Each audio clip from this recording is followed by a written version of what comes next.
मित्रांनो, तुमचं पुन्हा एकदा GB स्टोरी टेलर या यूट्यूब चॅनलवर स्वागत आहे। आजच्या आपल्या गोष्टीचं नाव आहे त्रिकालदर्शी कवटी। लेखक महेश शेट्टे। पण गोष्ट सुरू करण्याआधी जर कोणी या चॅनलवर पहिल्यांदाच आलेले असाल तर त्यांनी ह्या चॅनलला सबस्क्राईब करायला विसरू नका। चला तर मग अजिबात वेळ न घालवता गोष्टीला सुरुवात करूया।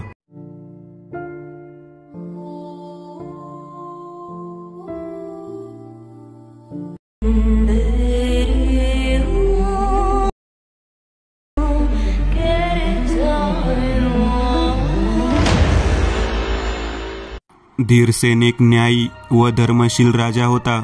त्याच्या कनकगिरी या राज्यात सर्वत्र समृद्धी व शांती नांदत होती। गुन्हेगारांवर वचक बसवण्यासाठी त्याने कडक कायदे केले होते।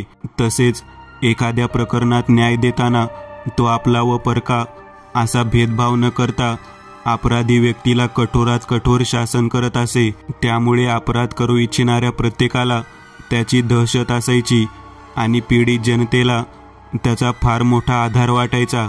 तर अशा या कनकगिरीत दूर कुठून तरी 4 लुटारू आले व त्यांनी राज्यात धुमाकूळ घातला। चोरी, दरोडे व वाटमारी असे उद्योग त्यांनी सुरू केले।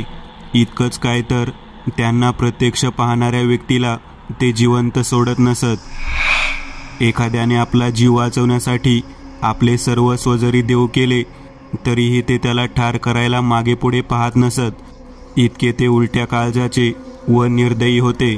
त्यांच्यामुळे कनकगिरीची शांतता भंग पावली व सर्वत्र भीतीचे वातावरण पसरले। कनकगिरीच्या सेनाप्रमुखाने त्यांना जेरबंद करण्यासाठी जंग पछाडले, परंतु ते सर्व प्रयत्न व्यर्थ ठरले। ते लुटारू कधी कुठून येत व कुठे जात याचा सुगावा देखील लागला नाही। राजधानी जवळच्या जंगलात एका गुप्त ठिकाणी त्यांचं वास्तव्य आहे अशी बातमी हिरांनी आणली होती आणि त्याप्रमाणे सेनाप्रमुखाने त्यांना जाळ्यात अडकवण्यासाठी बरेच प्रयत्न केले, पण ते धूर्त व चाणाक्ष लुटारू कोणाच्या हाती लागले नाहीत। त्यामुळे धीरसेनने त्यांना पकडण्यासाठी त्यांच्यावर सहस्त्र सुवर्णमुद्रांचे बक्षीस लावले, पण तरीही ते बक्षीस प्राप्त करण्यासाठी देखील कोणी पुढे आलं नाही। इतकी त्या लुटारूंची प्रजेत भीती पसरली होती। एकदा अनंत भट नावाचा तरुण ब्राह्मण रात्री जंगलातून प्रवास करत होता। त्या दिवशी तो एका शुभ कार्यासाठी जंगलापलीकडे असलेल्या दुसऱ्या गावी गेला होता। यजमान गृहस्थ एक सधन व प्रतिष्ठित जमीनदार होते। त्यांना कोणीतरी अनंत हा एक निर्लोभी व ज्ञानी ब्राह्मण असून तो पूजा होमादी कार्य व्यवस्थित व विधीपूर्वक पार पाडतो असं सांगितलं होतं। त्यांना कोणीतरी अनंत हा एक निर्लोभी व ज्ञानी ब्राह्मण असून तो पूजा होमादी कार्य व्यवस्थित व विधीपूर्वक पार पाडतो असं सांगितलं होतं। म्हणून जमीनदाराने विशेष निमंत्रण देऊन त्याला बोलावणं धाडलं होतं। प्रत्यक्ष जमीनदारांचं निमंत्रण व त्यातल्या त्यात बऱ्यापैकी दक्षिणा मिळाली तर तिचा उपयोग आपल्या उपवर बहिणीच्या विवाहासाठी करता येईल हा विचार करून त्याने होकार दिला होता व त्याप्रमाणे तो सूर्यास्त व्हायच्या आत आपण परत येऊ असं सांगून घराबाहेर पडला। पण दुर्दैवाने त्याला कल्पनेपेक्षा फारच उशीर झाला, कारण जमीनदार व त्याच्या घरच्या मंडळींनी खूपच उशीर केला। त्यामुळे तो वैतागला, पण मनातल्या मनात सरफडत बसण्याशिवाय काही करू शकला नाही। कदाचित जमीनदाराने त्याची मनस्थिती ओळखली असावी, म्हणून त्याने याची भरपाई करण्याकरिता अनंत भटच्या अपेक्षेपेक्षा जास्त धन देऊन त्याची रवानगी केली। त्यामुळे अनंत भट प्रसन्न होऊन तिथून निघाला, पण त्याच्या दुर्दैवाने दिवस मावळतीकडे झुकू लागल्याने त्याला परतीच्या प्रवासासाठी एकही घोडागाडी मिळाली नाही। त्याने अनेक गाडीवाल्यांना हात जोडून विनवणी केली, जास्त भाडे देऊ म्हणून गळही घातली, पण त्या लुटारूंच्या भीतीने सर्वांनीच त्याला नकार दिला। तसं पाहिलं तर तो पुन्हा माघारी जाऊन जमीनदाराकडे रात्रभर राहू शकला असता, पण घरची मंडळी वाट पाहत बसली असतील आणि आपण रात्रीपर्यंत पोहोचलो नाही तर ते आपल्या काळजीने हैराण होतील। इतकंच नव्हे तर आपला शोध घेण्यासाठी कदाचित आपले वडील रात्रीचे बाहेर देखील पडतील, त्यामुळे जे काय असेल नशिबात तेच होईल, हा विचार करून त्याने पायीच प्रवास करण्याचा निर्णय घेतला. त्याने अर्धा अंतर पार करेपर्यंत रात्र झाली होती, तरीही तो धीटपणे पुढे जात होता. अचानक त्या 4 लुटारूंनी त्याला गराडा घातला. त्यांना पाहताच त्याची भीतीने गाळण उडाली. त्याने जीवाच्या भीतीने आपल्या जवळील सर्व धन कोणताही प्रतिकार न करता त्यांना देऊ केलं व आपल्याला जिवंत सोडण्याची विनवणी केली. तो त्यांना म्हणाला, माझ्या घरी माझे म्हातारे आईवडील असून एक लहान भाऊ व उपवर बहीण आहे. त्या सर्वांची जबाबदारी माझ्याच खांद्यावर आहे. तरी आपण हे सर्व धन घेऊन मला सुखरूप घरी जाऊ द्या. पण तरीही त्या निष्ठुर लुटारूंना त्याची दया आली नाही. त्यांनी त्याचं मस्तक उडवून त्याला ठार केलं व त्याचं शव जवळपास कुठेतरी पुरून टाकलं. त्यानंतर तर जणू त्या लुटारूंच्या मागे शुक्लकाष्ट लागलं. त्यांच्या सततच्या तक्रारी व त्यांनी निर्दयीपणे केलेला हिंसाचार ऐकून संतप्त झालेल्या धीरसेनने स्वतःहून त्या लुटारूंचा बंदोबस्त करण्याचा निर्णय घेतला. आता प्रत्यक्ष राजा हस्तक्षेप करतो आहे म्हटल्यावर संपूर्ण यंत्रणाच हात धुवून त्या लुटारूंच्या मागे लागली, इतकी की त्यांची पळता भोई थोडी झाली. एकदा तर ते सैनिकांच्या हाती लागता लागता थोडक्यात बचावले. त्यानंतर त्यांनी ठरवले की आता असं जीवावर उदार होऊन व भीत जगण्यापेक्षा आपण हे धंदे सोडून देऊया. नाहीतरी आपल्याकडे पुष्कळ धनसंपदा जमा झाली आहे, त्यामुळे आपलं उर्वरित आयुष्य सुखात जाईल. अशा प्रकारे चौघांनी आपापल्या परीने आपलं आयुष्य जगायचं व यापुढे काही अत्यावश्यक काम असल्याशिवाय इतरांना भेटायचं देखील नाही, असं ठरवलं. अशा प्रकारे ते चौघही लुटारू भूमिगत झाले. ते कायमचेच. ते कोण होते, कुठून आले होते व कुठे गेले कोणालाच कळालं नाही. ते लुटारू जरी पकडले गेले नाहीत तरी राज्यातील चोऱ्या माऱ्या बंद झाल्या व राज्यात पुन्हा एकदा शांती नांदू लागली. त्यामुळे धीरसेनने त्यांना पकडायची मोहीम आटोपती घेतली. पण त्यांच्यावरील सहस्त्र सुवर्णमुद्रांचे बक्षीस मात्र त्याने तसंच ठेवलं. असेच दिवसामागून दिवस जात होते. ते सर्व चोर आपापल्या आयुष्यात रममान झाले होते. त्यांना आपल्या भूतकाळाचा विसर पडत चालला होता. होता होता 1 वर्ष सरत आलं. त्या 4 लुटारूंपैकी एकाचं नाव भानू होतं.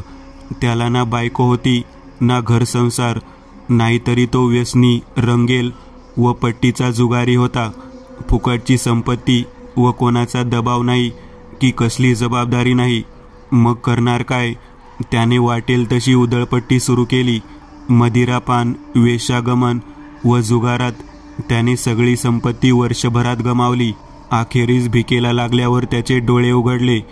मग त्याने मदतीसाठी आपल्या जुन्या साथीदारांकडे हात पसरले.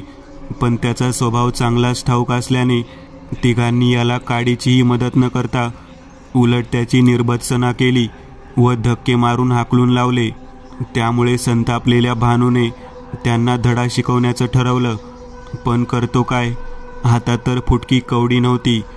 अखेरीस त्याने पोट भरण्यासाठी पुन्हा वाटमारी करायचं ठरवलं व तो जंगलाच्या दिशेने निघाला.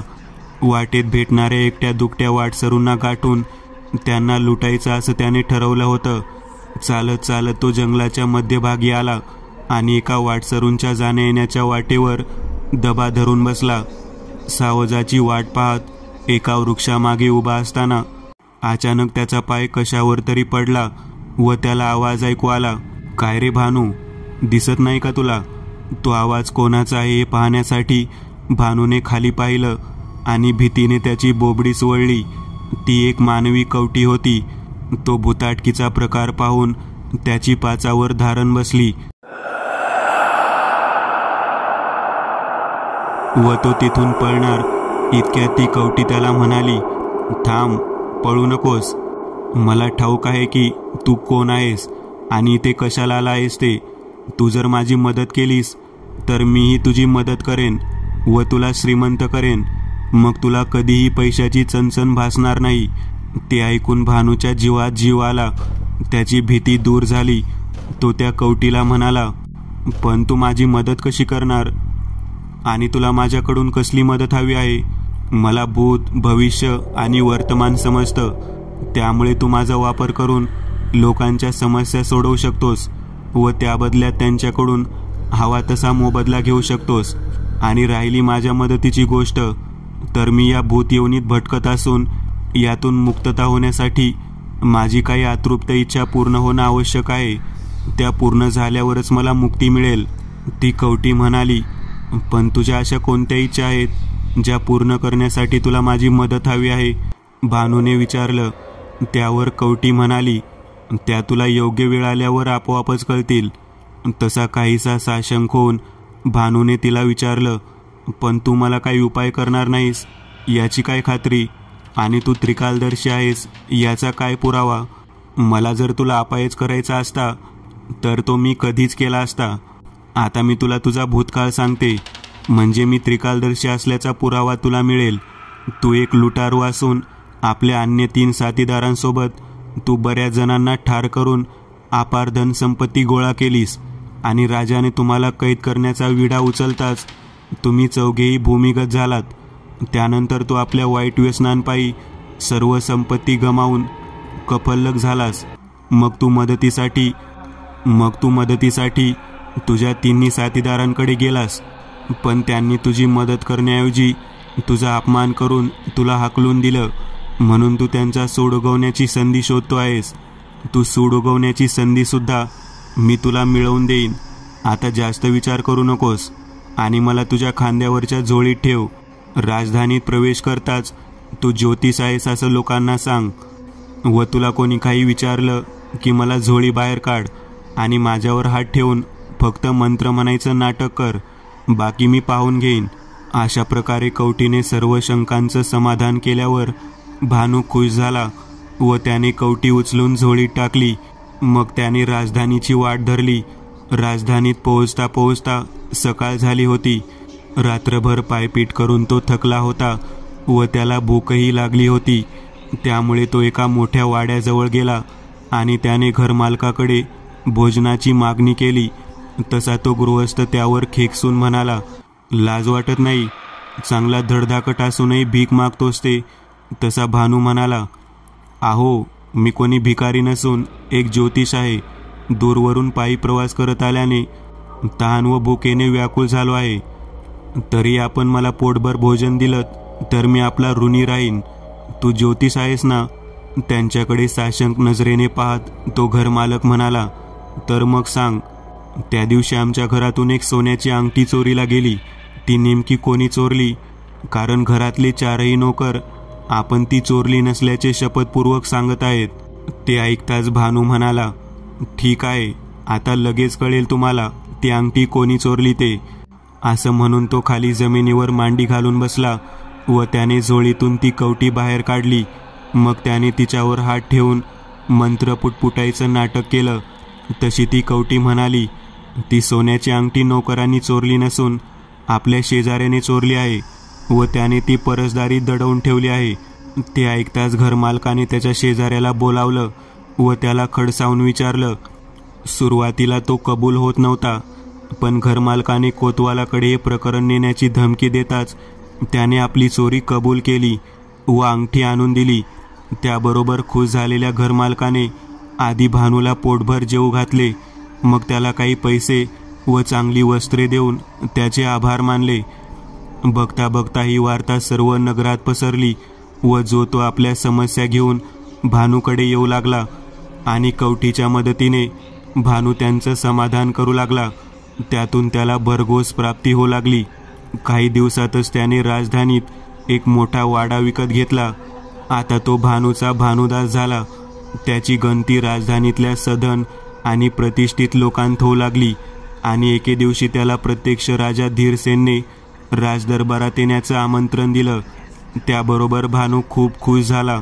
एकदा का आपण राजदरबारी पोहोचलो की या कवटीच्या साह्याने आपण राजज्योतिषी होऊ.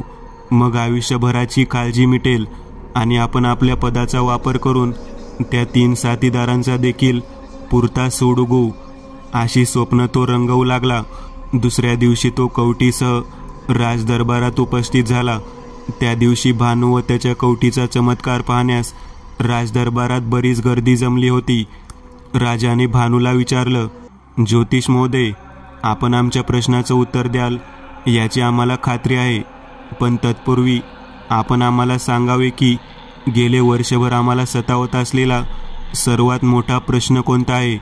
ते ऐकताच भानू म्हणाला, जशी आज्ञा महाराज. व त्याने झोळीतून ती कवटी बाहेर काढली. मग त्याने तिच्यावर हात ठेवून मंत्र पुटपुटायचं नाटक केलं. तशी ती कवटी म्हणाली, महाराज, गेले वर्षभर आपल्याला सतावत असलेला सर्वात मोठा प्रश्न म्हणजे वर्षभरापूर्वी आपल्या राज्यात चोरी, दरोडे व निरपराध लोकांची हत्या करून आपापल्या व आपल्या प्रजेला हैराण करून सोडणारे ते क्रूर व निर्दयी लुटारू कोण होते व ते आता नेमके कुठे आहेत. ते ऐकताच राजा धीरसेन खुश झाला, पण भानूला मात्र घाम फुटला. भीतीने त्याचं काळीज धडधडू लागलं.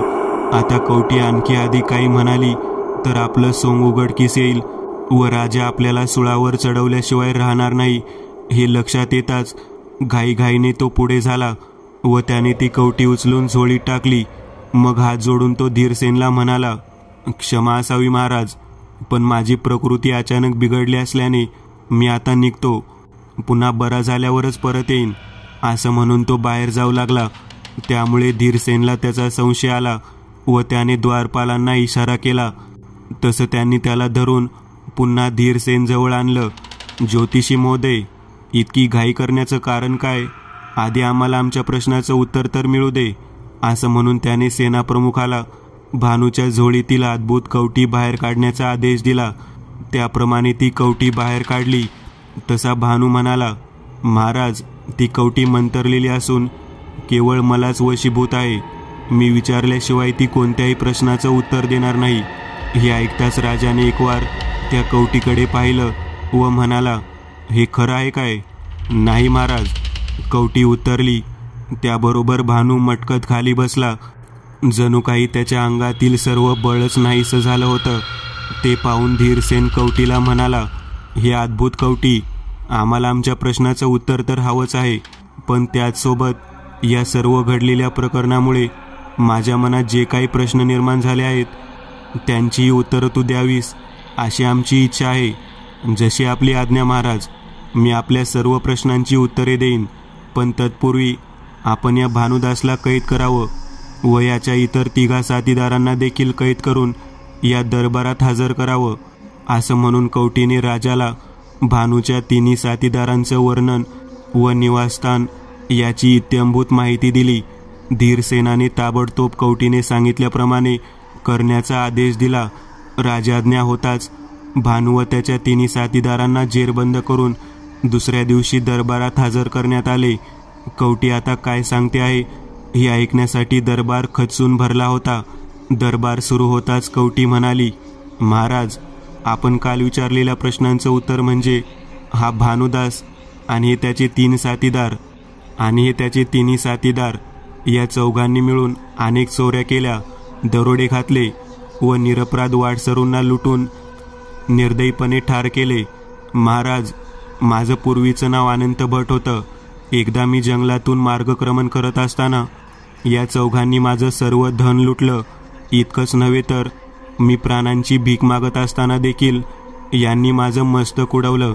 माझ्यावर माझ्या कुटुंबांच्या पालनपोषणाची जबाबदारी होती, पण आता मी नसल्याने माझी बहीण व लहान भाऊ इतरांच्या घरी नोकर म्हणून काम करून उदरनिर्वाह करत आहेत. त्यामुळे त्यांच्या काळजीने तसेच या नराधमांचा सूड उगवावा या सूडभावनेने मला मुक्ती मिळाली नाही व मी भूतयोनीत भटकू लागलो. भूतयोनीत प्रवेश करताच मला भूत, भविष्य व वर्तमान समजण्याची अद्भुत शक्ती प्राप्त झाली, पण तरीही मी असहाय्य होतो. त्या रात्री भानू जंगलात आला व सुदैवाने त्याचा पाय माझ्या कवटीवर पडला. त्या क्षणी मी त्याला पुढील आयुष्याचा निर्वाह करण्यासाठी मदत करण्याचं प्रलोभन देऊन इथवर आणलं. आता आपण माझी अखेरची इच्छा पूर्ण करून मला मुक्ती मिळण्यास सहाय्य करावे, हीच माझी आपणास विनंती आहे. त्यावर धीरसेनाने होकार देताच ती कवटी म्हणाली, महाराज, आपण सर्वप्रथम या 4ही लुटारूंना कठोरात कठोर शिक्षा द्यावी आणि यांच्यावर आपण ज्या सहस्त्र सुवर्णमुद्रा बक्षीस म्हणून जाहीर केल्या होत्या त्या माझ्या कुटुंबियांना द्याव्यात, जेणेकरून त्यांना आयुष्यभर कसलीच चिंता राहणार नाही. तसेच माझा उर्वरित सापळा शोधून माझं दहनकार्य विधिवत करण्यात यावं, जेणेकरून मला मुक्ती मिळेल.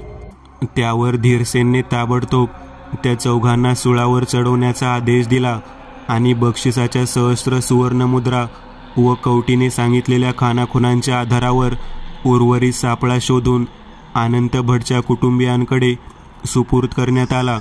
त्यांनी त्याचं विधिवत दहन केलं. अशा प्रकारे अनंत भटला मुक्ती मिळाली. मित्रांनो, आज पुरतं एवढंच. तुम्हाला जर काही गोष्ट आवडली असेल तर नक्की लाईक करा. तुमच्यापैकी बरेचसे जण व्हिडिओ लाईक न करताच पळून जातात, पण हा जर व्हिडिओ तुम्ही लाईक केला तर मला जरा बरं वाटेल आणि असेच भारी भारी व्हिडिओ बनवायची माझ्यात एनर्जी येईल. त्यामुळे नक्की लाईक करा. आणि अजूनही कोणी या चॅनलला सबस्क्राईब केलेलं नसाल तर लगेच सबस्क्राईब करून टाका. आणि बाजूची घंटी ती मात्र दाबायला विसरू नका. देवाची घंटी आहे ती. चला तर मग पुन्हा भेटूया अशीच एक आगळी वेगळी गोष्ट घेऊन पुढच्या